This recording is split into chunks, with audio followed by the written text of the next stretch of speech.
Which is your favorite prayer?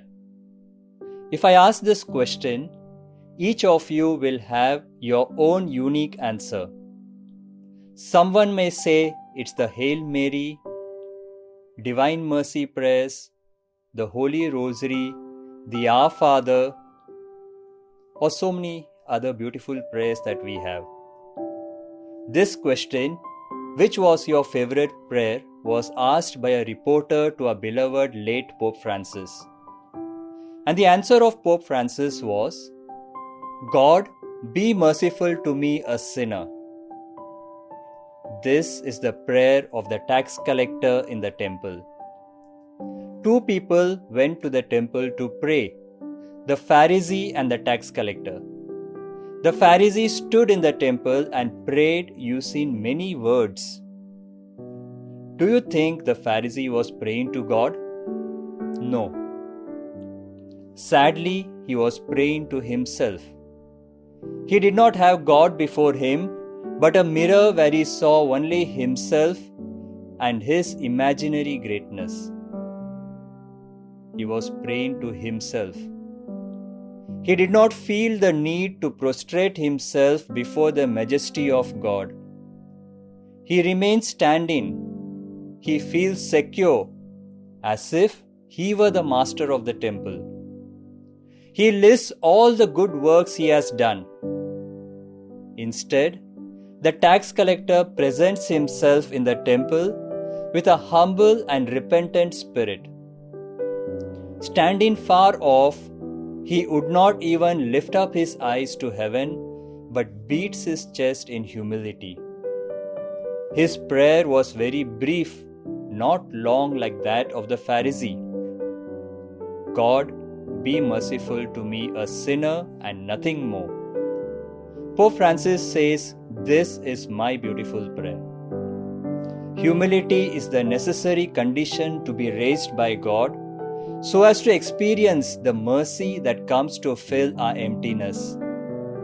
Humility is the first condition to pray. In the fields we have seen stalks of grains, either of wheat or rice. A famous proverb says, an empty rice stalk stands proud, but a full rice stalk bows in humility. Yes, an empty rice stalk stands proud, but a full rice stalk bows in humility.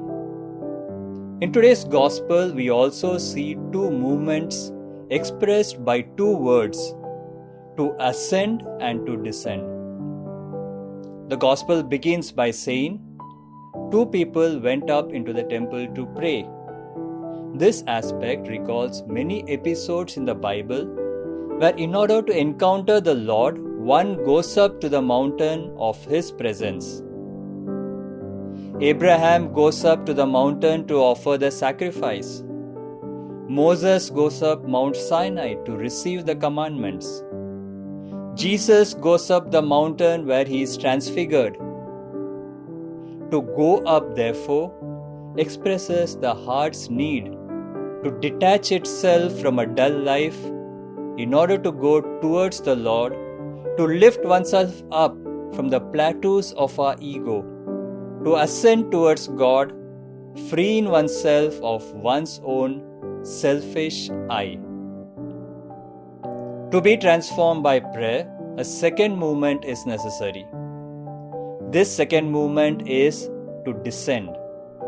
We must descend within ourselves to cultivate the sincerity and humility of heart that gives us an honest outlook on our frailties.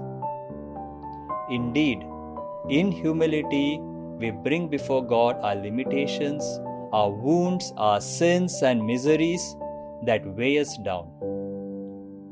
Thus we can invoke God's mercy so that He may restore us, heal us and raise us up. The more we descend with humility, the more God raises us up. In the first reading taken from the book of Sirach, we have, the prayer of the lowly pierces the clouds to reach God.